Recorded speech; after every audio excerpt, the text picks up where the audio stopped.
자, 시청자 여러분들 큰일 났습니다. 최근에 우리나라에서 간첩단 사건이 터졌다라고 합니다. 이른바 제주 간첩단 사건이라고 해가지고 대놓고 북한의 지령을 받아가면서 반정부 투쟁 활동을 벌였던 사람들과 조직의 존재에 대해서 구체적인 윤곽이 지금 하나둘씩 드러나고 있는 겁니다. 자, 그런데 드러나는 내용을 보면은 역시나 우리나라 어른들이 늘 말씀하시던 내용들이 그대로 등장을 한다라는 거죠. 민노총과 시민단체를 앞세워서 투쟁해라. 항상 이게 그러니까 우리나라 산업화 세대 어른들이 뉴스를 볼 때마다 세트로 묶어가지고 비판하는 인간들과 집단들이 그대로 지금 북한의 지령에서도 어떻습니까? 실제로 등장을 하고 있죠. 이런 거를 우리가 확인할 수가 있다라는 겁니다. 자, 요게 사건을 좀 풀어보면은 내용이 조금 길고 복잡해질 수가 있는데 제가 최대한 간단하게 알기 쉽게 핵심만 간추려가지고 여러분들에게 한번 들려드리겠습니다. 정리를 한번 해봤는데 지금부터 집중을 해가지고 잘 따라와 보시기 바랍니다. 자, 국가정보원과 경찰 등 우리나라의 주요 방첩기관들이 이번에 밝히고 있는 내용을 보면은 사건의 흐름이 크게 다음과 같이 진행이 됩니다. 자, 일단 크게 선요약부터 해드리자면 국내 진보정당의 간부 등이 북한의 공작원을 해외에서 만났다라고 합니다. 첩보 영화를 그대로 따라하는 거죠. 구체적으로는 캄보디아에서 만나가지고 이런 말들이 오고 갔다라고 합니다. 제주에서 지하 조직을 만들고 진보 촛불 세력과 연대를 해가지고 반정부 투쟁 활동을 전개하라. 주체 사상과 김정은의 위대성을 선전하라 라는 지령을 받아가지고 활동을 한 혐의입니다. 자, 여러분들 어떠세요? 단어만 봐도 북한 냄새가 팍팍 나죠. 특히 김정은의 위대성이라든지 이런 부분들은 여러분들 이게 진짜 말이나 되는 소리입니까? 진보 세력, 촛불 세력, 시민단체, 반정부 투쟁 하나같이 늘 우리나라 어른들이 지겨울 정도로 비판을 해왔던 그런 문구들이 그대로 세트로 묶여가지고 등장을 합니다. 자, 계속해가지고 한번 들어보세요. 국가정보원을 비롯한 우리나라 방첩당국에서는 이번 사건을 5년 이상 추적해왔다라고 합니다. 또한 이번 사건은 윤석열 정부에 들어가지고 처음으로 터진 대규모 간첩단 혐의입니다.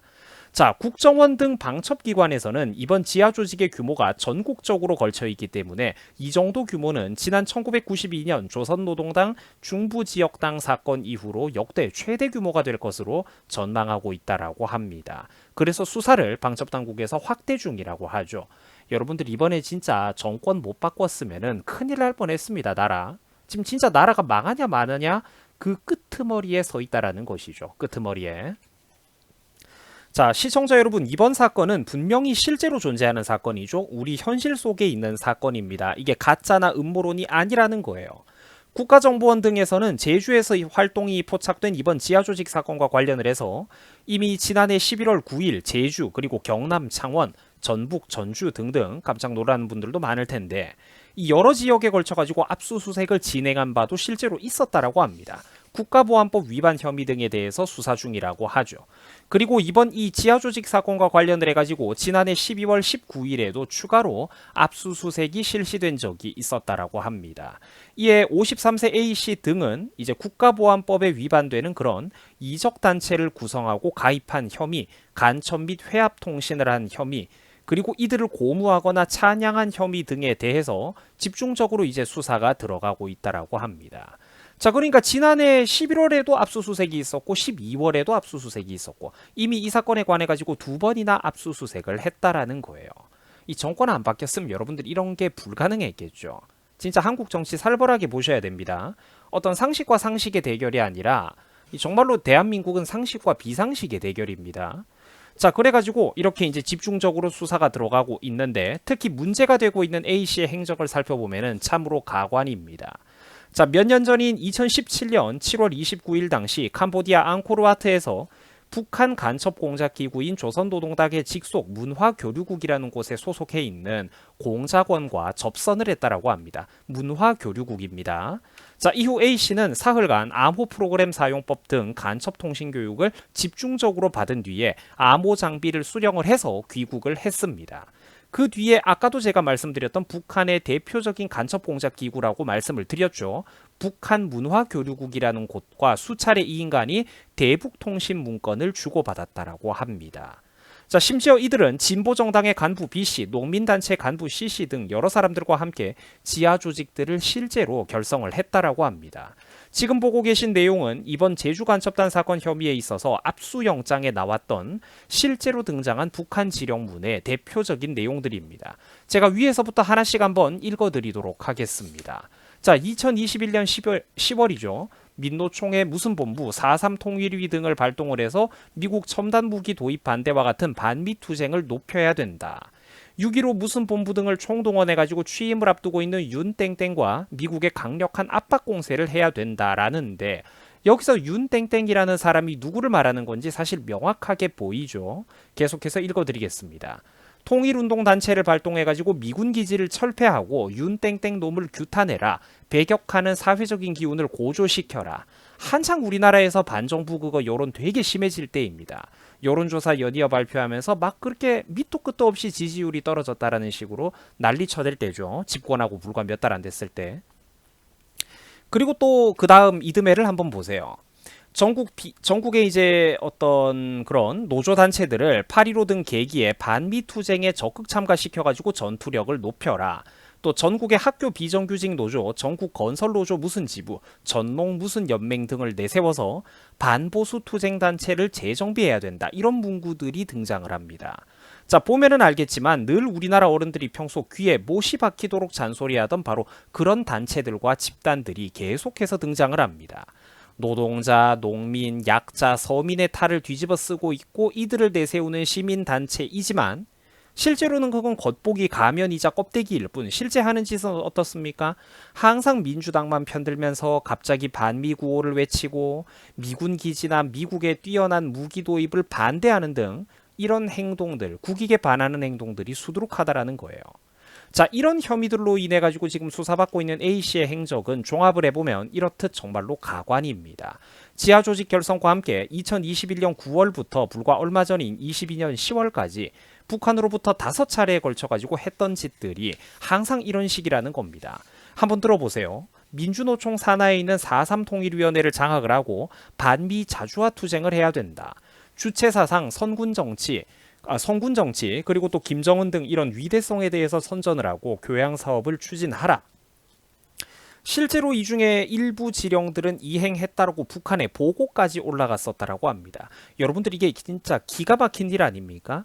그래서 시청자 여러분들 한번 가만히 보세요. 이 간첩이라든지 첩보라든지 이런 것들은 절대로 영화나 소설에서만 등장하는 막연하고 철진한 소리가 아니라 당연히 지금 이 시대에도 교묘하게 우리 현실 속에서 활동하고 있는 당연한 현실이라는 겁니다.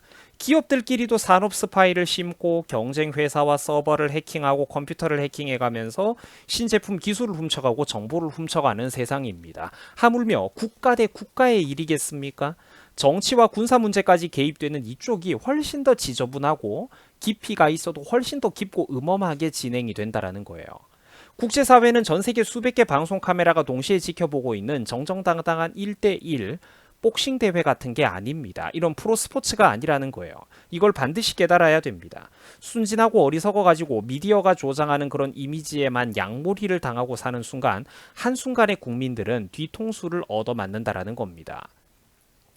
이런 뒷배경은 아무것도 모르면서 정치적으로 자극적인 사건이 있을 때마다 선동당해가지고 촛불 들고 길거리에 나가서 자기 스스로는 내 딴에는 도덕적으로 깨어있는 우월한 시민이다라는 이런 바보 같은 착각을 하면 되겠습니까? 안 되겠습니까? 안 되겠죠. 그래서 뭘 모르면은 차라리 선거철에 정치판에 관심 끄고 놀러나 다니라고 하는 거, 내수경제에 기여나 해라, 그게 애국이다, 이런 말을 하는 게 사실 이게 여러분들 절대로 이게 막말이 아니라는 겁니다. 그 사람의 인생을 진심으로 위해주는 거예요. 뭘 몰라가지고 586 학생운동권과 바로 이런 인간들이 장악하고 있는 국내 여러가지 미디어에 선동을 당해서 이 툭하면 잘 알지도 못하면서 대충 어떤 사건의 피상적인 껍데기만 보고 이미지만 보고 국가의 에너지와 발목을 잡아당길 거라면 그런 사람은 차라리 그냥 개인의 인생이나 충실하게 즐기고 사는 게 오히려 국가에는 바람직한 방향이라는 것이죠. 어디 가서 제발 좀 어설프게 정치사회에 떠들거나 심지어 나쁜 놈들에게 한 표를 보태주는 그런 무지몽매한 양이 되지 말라는 것입니다. 깨어있는 시민으로 거듭나야 된다라는 거죠. 우리가 정치판 뉴스를 볼 때 항상 조심해야 됩니다. 이런 간첩단 사건들은 엄연히 존재하는 실제 현실이고 이거를 철진한 어떤 이념이다, 고루한 색깔론이다 이런 식으로 떠들면서 자기만 합리적인 우파라고 내세우는 비열한 인간들이 있죠. 바로 이런 인간들을 가장 경계를 해야 되는 겁니다. 그래서 차라리 조금 답답하고 센스 없고 젊은 사람들 가려운 데를 조금 잘 못 긁어줘도 차라리 늙고 무능한 정치인들이 낫다라는 거예요. 국힘당 내부 얘기를 좀 했던 겁니다. 자, 그래서 우리가 정치인들이 바라볼 때 만만한 양몰이가 가능한 그런 양이 되어서는 안 되겠죠. 늘 빡세고 긴장감이 들고 정치인들 입장에서 빡세고 긴장감 들고 상대하기 거북한 그런 깨어있고 똑똑한 국민으로 거듭나야 됩니다. 국민이 주인인 이 시대에 정말로 주인 노릇할 능력이 있다는 거, 똑 부러지는 국민으로 우리가 거듭나야 된다라는 것입니다. 항상 늘 그렇듯이 어설프게 아는 인간이 가장 위험한 법입니다. 젊은 우리 세대가 비록 많이 배우고 대학도 나왔다지만 절대로 목에 힘주지 말고 정치 문제, 사회시사 문제에 있어서는 항상 어른들의 목소리도 참고하고 귀를 기울여 볼 필요가 있습니다. 짬밥과 경험이라는 게 절대로 허투루 쌓이는 게 아닙니다. 물론 586 학생운동권들처럼 인생의 쌀밥을 허수로 먹은 인간들도 일부 있기는 있지만 이 세상에는 아직까지 진정으로 우리가 귀를 기울여 볼 만한 참된 어른들도 많이 있습니다. 어른들의 경험과 토대 그리고 정치판에서 사기꾼과 얄팍한 협잡꾼, 기회주의자들을 분별해내는 이 어른들의 시야를 우리가 적극적으로 이용하자는 것이죠. 이런 어른들의 토대 위에 젊은 우리가 그 많이 배워온 이론과 지식들을 잘 쌓아나가자, 승화시켜보자라는 것입니다. 부디 우리보다 수준 낮고 얄팍한 정치인들에게 놀아나지 말고 미디어에게 놀아나지 말고 정치권이 어려워하는 국민, 정치권이 바라볼 때 늘 긴장하는 그런 국민으로 거듭납시다. 자, 여러분들 수고하셨습니다. 고맙습니다.